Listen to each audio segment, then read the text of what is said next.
মুখে মুখে যে যাই বলুক, মার্কিন যুক্তরাষ্ট্রের সাথে সুসম্পর্ক রাখতে চায় সবাই। ক্ষমতায় যখন সর্বশেষ ডক্টর ইউনুস ছিল, ইউনুসের নিজের আমলে ইউনুস এত পরিমাণ অ্যাডভান্টেজ মার্কিন যুক্তরাষ্ট্রকে দিছে, যেগুলো নিয়ে প্রতিবেদন কখনো সঠিকভাবে প্রকাশিত হলে হয়তো আমাদের পিলে চমকে যাবে। তবে আমরা অনেক ধরনের জিনিস যেগুলো প্রকাশিত হয়েছে সেখান থেকে বুঝতে পারছি যে আমেরিকাকে সমীহ করেই ক্ষমতায় যে সময়টা ছিল 18 মাস, সেটা ইউনুস সরকার কাটিয়েছে। আওয়ামী লীগ সরকারের পতনের পেছনে মার্কিন ডিপ স্টেট বা আমেরিকা প্রত্যক্ষ বা পরোক্ষভাবে দায়ী ছিল। প্রথম দিকে আওয়ামী লীগ দাবি করলেও শেষ পর্যায়ে এসে আবারও সেই আমেরিকাকেই ভবিষ্যতের গুরু হিসাবে ক্ষমতায় বসার জন্য, যে আওয়ামী লীগের পতনের জন্য আমেরিকা দায়ী, এই বক্তব্য থেকে আওয়ামী লীগ সরে আসছে। ক্ষমতায় আছে কি বিএনপি। সো বিএনপির ঘাড়ে কয়টা মাথা যে ভাই আপনি চাইলেই মার্কিন যুক্তরাষ্ট্রের বিরোধিতা করে আপনি ক্ষমতায় থাকবেন, আমেরিকা যে আবার কোনো ডিপ স্টেট পলিসি দিয়ে বিএনপির সরাই দিবে না, এমনি সরকার দুর্বল। সো ভয়টা সবার মধ্যে আছে। এখন প্রশ্ন হচ্ছে, যখন যিনি ক্ষমতায় থাকেন, যখন ডিলগুলো হয়, তখন স্বাভাবিকভাবে এটা নিয়ে বিরোধী দলগুলো বা যারা সমালোচক আছে বা ক্রিটিক আছে তারা কিন্তু সমালোচনা করে। গেল 24 ঘন্টা যাব যে বিষয়টা খুব বেশি আলোচনায়, যে আন্তর্জাতিক বাজার দরের তুলনায় বেশি দাম দিয়া কেন বাংলাদেশ সরকার যুক্তরাষ্ট্র থেকে অর্থাৎ আমেরিকা থেকে গম কিনল। আরো কমে তো গম ছিল। সোজা সাপটা উত্তর হচ্ছে, মার্কিন যুক্তরাষ্ট্রের সাথে বাণিজ্য যে শুল্ক একটা কোপ আছে, ইউনুস সরকার যখন ছিল সেই শুল্ক কোপটা থেকে কিন্তু বাংলাদেশ কোন রকমে বাইচা ছিল, যেটা ভারতরে বড়াই ফেলছে, অনেক দেশে বড়াই ফেলছে। সো সেই যে শুল্ক কোপটা, অর্থাৎ ট্রাম্পের যে পররাষ্ট্র পলিসি অন্যান্য দেশগুলোর সাথে, যে তোমাদের দেশকে আমি শুল্ক দিব, অর্থাৎ আমাদের দেশে যারা ফ্রিতে ফ্রিতে ব্যবসা করো, তোমাদের দেশের উপর আমি বিশাল করের বোঝা চাপাই দিব।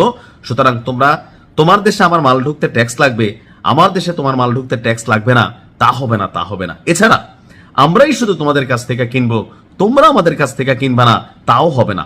2 টাকা বেশি হলেও আমাদের কাছ থেকে কিনতে হবে। এখন সরকারে যারা আছেন তারা যখন সিদ্ধান্ত নিচ্ছেন, অনেক দিক ভাইবা চিন্তা এই সিদ্ধান্তগুলো আসলে নিতে হচ্ছে। কারণ আমেরিকাকে খুশি রাখতে হবে 2 কারণে।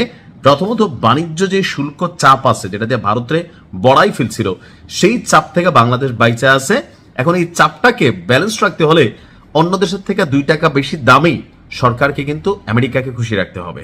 নাম্বার 1, এটাও রাষ্ট্রীয় একটা স্বার্থ। দ্বিতীয় হচ্ছে ক্ষমতা, অর্থাৎ আমেরিকা, আপনি সাম্প্রতিক সময়ে পাকিস্তান বলেন, নেপাল বলেন, শ্রীলঙ্কা বলেন, বাংলাদেশ বলেন, এই যে রাষ্ট্রগুলোতে ক্ষমতার পট পরিবর্তন, সেখানে মার্কিন যুক্তরাষ্ট্রের ডিপ স্টেটের ভূমিকা কি ছিল তা পৃথিবীর সবারই জানা আছে।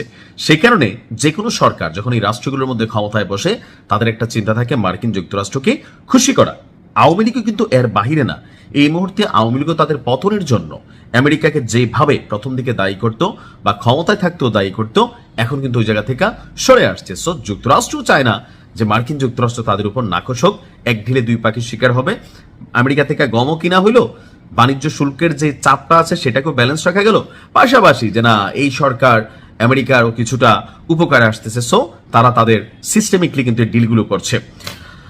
আপনার শুধুমাত্র যে আমেরিকা থেকে কিনছে তা না, যুক্তরাষ্ট্র থেকে এই মুহূর্তে 2,20,000 মেট্রিক টন গম আমদানির সিদ্ধান্ত নিয়েছে সরকার। একই সঙ্গে সিঙ্গাপুর থেকেও 50,000 মেট্রিক টন গম কেনার অনুমোদন দেওয়া হয়েছে। আর গম আমদানিতে সরকারের মোট ব্যয় হবে 1,052,40,94,000 টাকা। আমেরিকা থেকে সরকার টু সরকার চুক্তির আওতায় ধারাবাহিকভাবে গম আমদানি করা হচ্ছে। এর আগে 4টি চালানে প্রায় 2,40,000 মেট্রিক টন গম বাংলাদেশে আসছে। আর চলতি বছরও একই ব্যবস্থায় যুক্তরাষ্ট্র থেকে আরো কয়েক দফায় গম আমদানি করা হয়েছে। অন্যদিকে আন্তর্জাতিক উন্মুক্ত দরপত্রের মাধ্যমেও নিয়মিত গম কিনছে সরকার। এক্ষেত্রে Russia, Canada, Australia, Romania, Ukraine, Argentina, Kazakhstan থেকে মানে বিভিন্নভাবে আপনার গম আমদানি করা হচ্ছে। তবে যেহেতু যুক্তরাষ্ট্র থেকে যে গম কেনার মূল্য আন্তর্জাতিক বাজার দরের চেয়ে বেশি, সেটা নিয়ে প্রশ্ন যে এই বেশির মধ্যে কি আসলে কোনো ধরনের মানে বাণিজ্য শুল্কের ইস্যুটা ছাড়া বা ক্ষমতার ইস্যুটা ছাড়া অন্য 2 নাম্বারই আছে কিনা, যে না বেশি দামে কিনা কোনো একটা কোম্পানি, কোনো একটা সিন্ডিকেট, যেহেতু এটা বাংলাদেশ কিনছে, বা আমাদের সরকারের বিভিন্ন সেকশনগুলোতে যারা বসেন, যারা রাষ্ট্রের গুরুত্বপূর্ণ দায়িত্বগুলো পালন করেন, তারা কি আসলে নিজস্ব কোনো স্বার্থ দেখছেন নাকি রাষ্ট্রীয় বাণিজ্য শুল্ক স্বার্থ দেখছেন, এটা অনেকের মধ্যে সমালোচনার বিষয় আসছে। নিশ্চয়ই সরকারের পক্ষ থেকে এই বিষয়গুলোর ক্লারিফিকেশন আমরা খুব শীঘ্রই পাবো। ভালো থাকুন, আসসালামু আলাইকুম।